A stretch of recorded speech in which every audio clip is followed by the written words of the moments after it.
et de pouvoir remettre l'architecte au cœur donc effectivement donc, de ce processus de la fabrication des villes. Fortement végétalisé, relativement dense, mais où en fait la densité n'est pas synonyme de promiscuité. Le schéma classique, c'est une maison implantée sur un terrain de 1000 m² et les faire migrer vers un habitat beaucoup plus dense.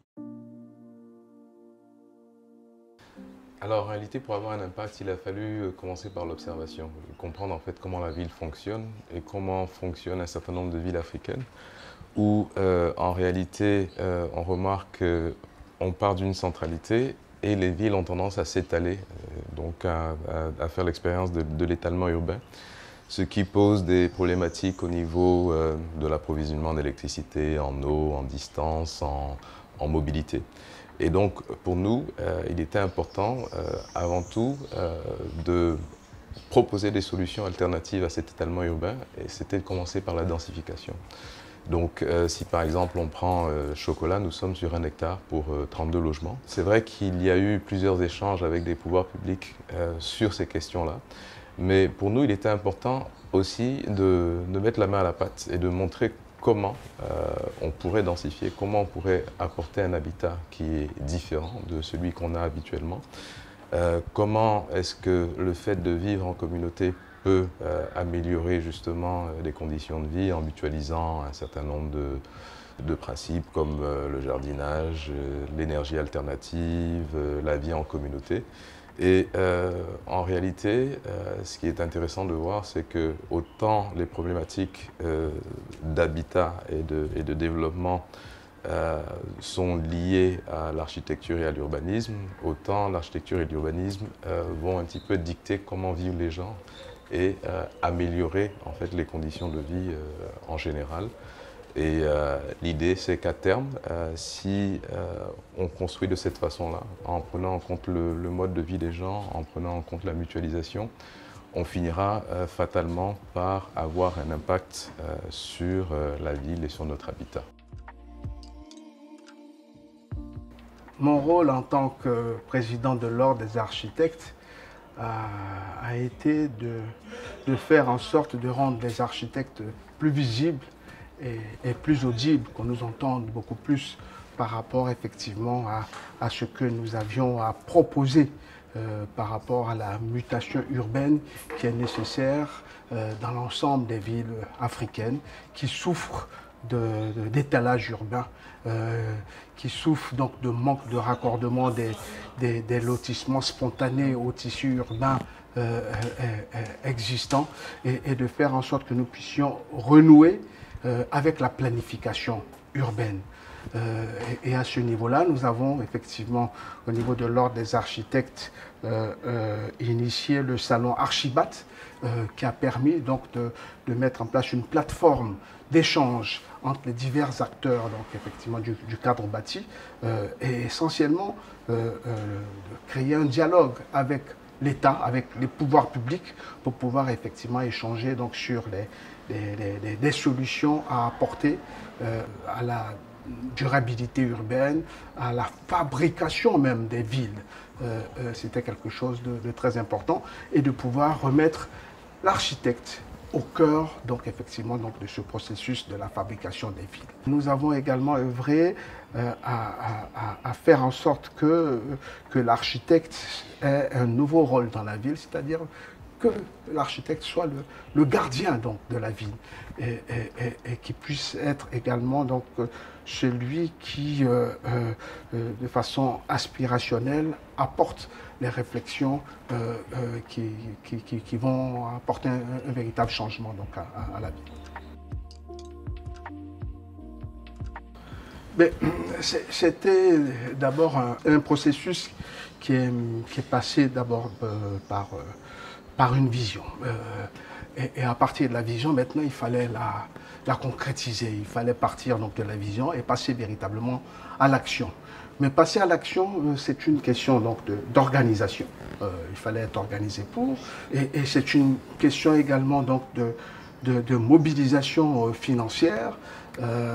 Et donc nous sommes partis donc, de nos ressources, de nos honoraires que nous percevions donc, au niveau des projets que nous développions pour des clients potentiels pour pouvoir effectivement acquérir du foncier. Pour acquérir du foncier, donc, nous sommes passés également donc, par un processus d'échelle. Nous avons commencé par une toute petite opération de 6 logements qui s'appelait donc les résidences cacao. Et ensuite, nous avons fait effectivement donc, les résidences chocolat, où nous sommes aujourd'hui avec 32 logements donc, sur un espace d'1 hectare. Donc, nous avons densifié. Nous sommes passés donc, de villas basses donc, à une opération un peu plus dense, c'est-à-dire donc de 6 logements à peine sur 6 000 m², donc à 32 logements sur un espace d'1 hectare, donc 32 logements à l'hectare. Et après, ensuite, nous sommes passés à l'opération d'Abata Village. Nous avons 226 logements donc sur un espace de 3 hectares. Et ensuite, nous passons à une autre échelle, beaucoup plus importante, qui est l'échelle de l'opération des bras, donc sur un espace d'un peu plus de 450 hectares. Alors, le principe architectural de Chocolat, c'est, comme je le disais tout à l'heure, c'était d'abord la densification, mais une densification quelque part en parenthèse intelligente. Pour nous, il n'était pas question de superposer des acquéreurs, mais plutôt de penser l'espace différemment, de sorte à pouvoir permettre une densification, mais aussi une amélioration des conditions de vie au travers de cette densification. Par exemple, quand vous prenez l'opération Chocolat, nous avons près de 60% d'espace vert. Nous avons pris le soin de faire entrer les voitures en sous-sol, de sorte à dégager en fait une esplanade qui aujourd'hui est un espace commun. Ça permet aussi de développer l'esprit de communauté dans un environnement comme celui-là. L'esprit de communauté aussi permet la mutualisation des ressources dans l'entretien, dans la gestion au quotidien, même dans l'administration du lieu, avec la présence d'un concierge sur place qui peut veiller au bon fonctionnement de l'ensemble de la cité. Et du coup, finalement, on arrive à un espace qui est, on va dire, fortement végétalisé, relativement dense, mais où, en fait, la densité n'est pas synonyme de promiscuité. On se sent finalement assez à l'aise dans ces espaces, mais en réalité, ça vient principalement du fait qu'un certain nombre d'espaces sont mutualisés. Donc, à partir du moment où vous mutualisez l'espace, vous le mettez ensemble, même si chacun, pour sa part, apporte 10 m² sur 32, ça fait quand même une superficie intéressante à partager ensemble. Donc, c'est aussi renouer avec des principes du vivre ensemble que l'on avait avant dans certains quartiers d'Abidjan et que l'on a perdu. La stratégie, en fait, pour densifier a été finalement de convaincre et d'accompagner en fait, des clients qui avaient l'habitude de vivre sur des terrain beaucoup plus grand. Le schéma classique, c'est une maison implantée sur un terrain de 1000 m² et les faire migrer vers un habitat beaucoup plus dense, où aujourd'hui on a sur Chocolat par exemple des maisons de ville qui occupent à peine 400 m². Et démontrer que ce n'est pas nécessairement la quantité de superficie qui fait la qualité du logement, mais plutôt la qualité de l'agencement. Et donc nous parlons plutôt de mode de vie plutôt que de quantité d'espace et de mètres carrés. L'avantage de fonctionner en groupe, c'est déjà de maîtriser toute la chaîne donc, de valeur. De passer donc, effectivement donc, de l'acquisition du terrain par une entité qui s'appelait Kofi Diabaté Patrimoine, donc, qui était propriétaire du terrain, en passant effectivement par la conception faite par Kofi Diabaté, architecte, jusqu'à la mobilisation financière faite donc par Kofi Diabaté Finance, et à la réalisation faite par Objectif Construction. Ça a permis effectivement donc de respecter de façon très rigoureuse un processus de production donc, de ces logements-là, et avec à la clé effectivement donc, une exigence donc, de qualité. avec effectivement donc des outils modernes donc, de conception tels que le BIM, donc, en termes de management donc, de chantier, et de passer en revue tous les points clés qui permettaient effectivement donc, de produire un habitat durable, innovant, et qui soit adapté à la vision que nous avions. C'était une question d'abord d'organisation, mais d'audace également, donc, pour pouvoir arriver effectivement donc, à la production donc, de ces logements-là avec un processus particulier. Pourquoi Kofi Diabaté ne réalise pas du logement économique et social?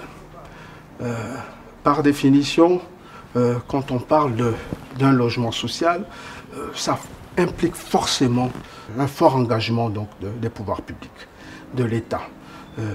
Parce qu'effectivement, pour pouvoir faire véritablement du social, on touche à une couche sociale qui n'a pas toujours accès effectivement donc à des financements d'acquisition classiques. Et pour pouvoir même, au niveau même de la production du logement, il faut passer donc par des bailleurs de fonds avec des taux concessionnels qui puissent permettre effectivement donc de produire un logement abordable.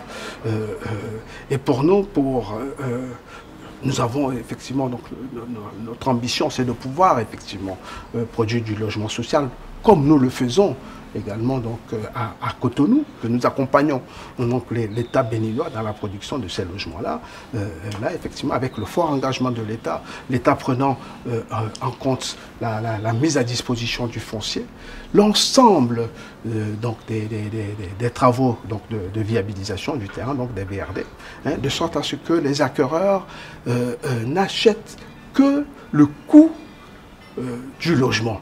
Là, effectivement, on peut arriver effectivement, à produire donc, des logements sociaux, comme ça, nous l'avons fait par le passé en Côte d'Ivoire, il y a 60 ans, donc dans les années 70, avec les grands ensembles sociaux qui ont été réalisés aux 220 logements, à Cocody avec la Suxi, à Port-Brouet, à Yopougon, et qui donnent jusqu'à présent, aujourd'hui, donc l'image de l'Abidjan moderne que nous aimons tous.